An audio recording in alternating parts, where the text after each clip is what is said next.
It's been a good week. It's been a crazy week. Oh my goodness. Like I thought the week was just going to be about comedy in London. And then Israel and Iran happened.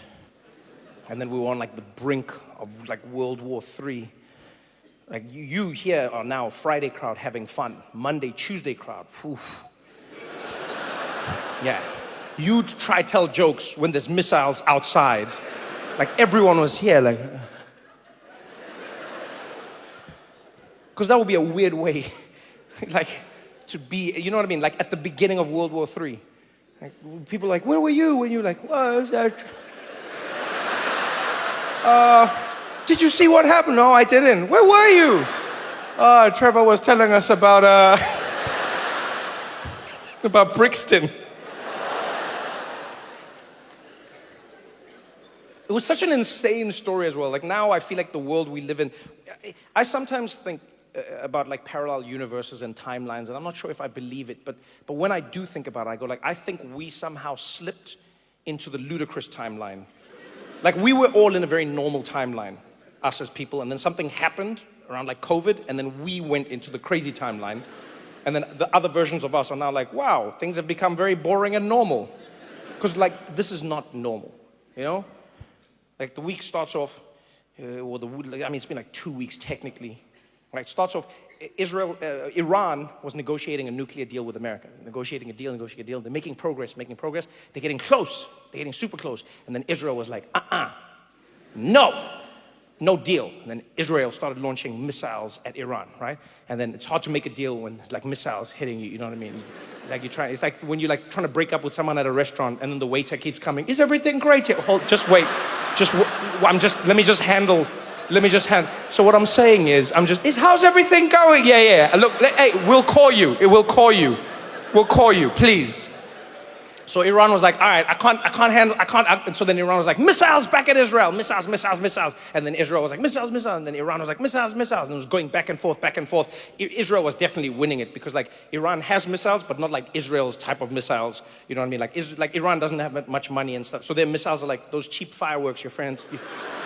You know when your parents would, like, they'd feel bad. You'd be like, what are we doing for Guy Fawkes Day? And then your parents would be like, do you want these ones? You're like, do you like them? They're like, no, just throw them on the ground. I was like, pat. Do you feel like the other kids? No, I don't at all.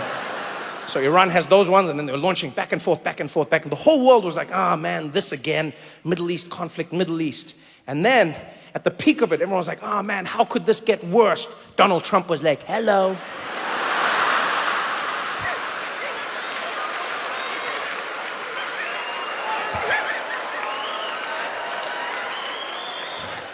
Donald Trump came in and he was like, I'm gonna help. I'm gonna totally de-escalate this situation. And we were like, my man, you've never de-escalated a thing in your life. From your hair to your politics, nothing is a de-escalation. Nothing. But Trump came in and he's like, I don't like how Iran and Israel are launching bombs at each other all the time. So many bombs, we can't have this, it's not right. Too many bombs, we gotta stop it. No more bombs, we gotta stop it, we gotta fix it. And they're like, all right, how are you gonna fix it? He's like, by dropping bombs. I'm gonna drop bombs. And no one expected it. Like the whole world was like, okay, Trump is gonna mediate, or because he said to them, hey guys, let's sort this out, peace deal. We're gonna do a peace deal. And then he dropped bombs on Iran. And everyone in the world was like, what the hell? And a lot of people in my life were like, oh man, I can't believe that Trump did this. I can't believe. And they were so stressed. And I was like, yes, but look on the bright side. And they were like, what bright side? I was like, on the bright side, Trump also can't believe that he did this. Like that's the one glimmer of hope that I get from Donald Trump, is that like he also doesn't know what he's doing.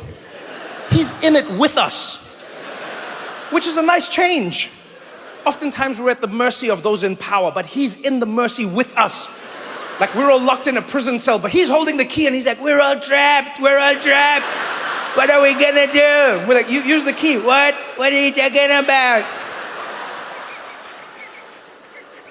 And the reason I say this is because Trump came out and he hosted a press conference about it. It was so wild. He hosted a press conference about dropping the bombs. And he was shocked. in the press conference. He came out and he's like, earlier today, the United States military, that's us, launched missiles, bunker busters, launched missiles on Iran, on all their nuclear facilities. And boy, you don't understand. You've never seen bombs like that before. They came down and they dropped them, those bombs. I couldn't believe what those bombs were doing. I couldn't believe it. And I called. I'm the one who called. I said, drop the bombs. I didn't know I was gonna call. I said 2 weeks. I told everybody 2 weeks. It was gonna be 2 weeks. And then I was on the plane. Then I said, I'm calling. Drop the bombs. And the bombs were dropped. I'd never seen bombs like that. I said, whoa, we're never dropping bombs like that again. I never seen bombs like that. Those bombs were dropped, and now it's over. We're all good.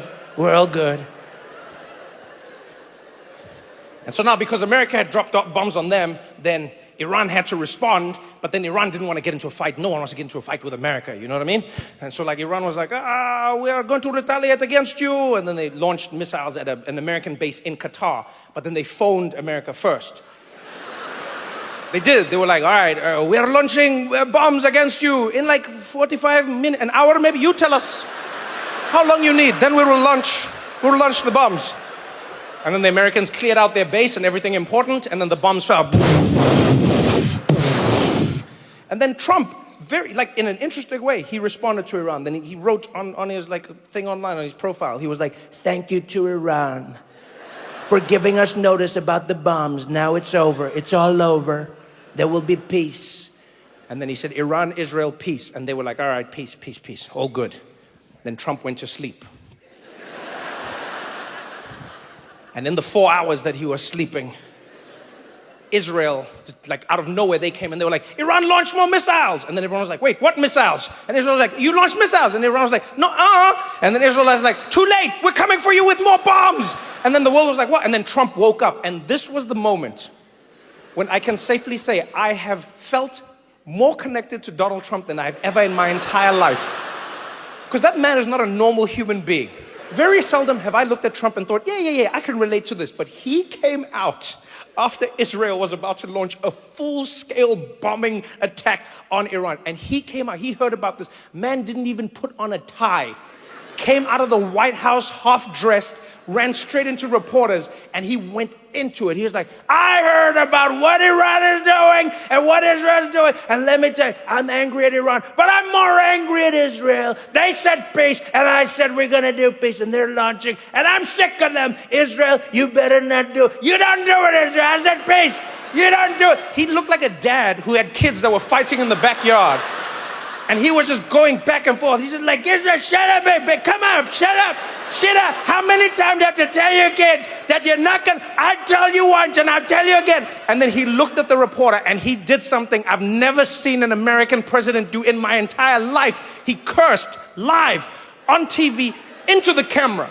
Looked at the camera and he was like, they were like, what do you think, Mr.? He's like, I'll tell you what this is. You've got two countries that have been fighting so long, they don't know what the they're doing.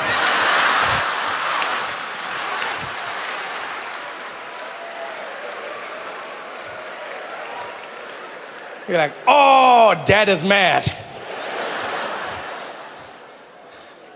Dad is mad. And I don't know what was crazier, the fact that he cursed on live TV as an American president, or the fact that that somehow became bigger news than the actual bombs that were dropped. The bombs was like half a day of news. The biggest bombs ever dropped on a country randomly out of war was barely any news. And then Trump came out and he swore every news outlet, Guardian, BBC, Al Jazeera, CNN, you name, all of them, Trump curses, Trump swears, Trump says F word, F word. And I was like, damn, so the F bomb was more important than the bomb. Everyone on TV, we've never seen this before. We've never seen an American president curse on national television. This has never, I don't even understand what we're seeing right now. Donald Trump, and I must warn sensitive viewers, yo, you showed footage of cities being leveled by bombs. You said it just casually. Let me show you some of the bombs that were dropped here. Let me show you some of the bombs. All right, now, Trump said something. I must warn you, if you have children in the room, You might want to cover their ears. You might want to cover their ears because he said the F-bomb. Like, people cared more about the words than it was the wildest thing. Wildest thing. I can't believe it. They were doing it as if the people in Iran were just like, yeah, no. The bombs are one thing. But what he said. You can take bombs back, but words are forever.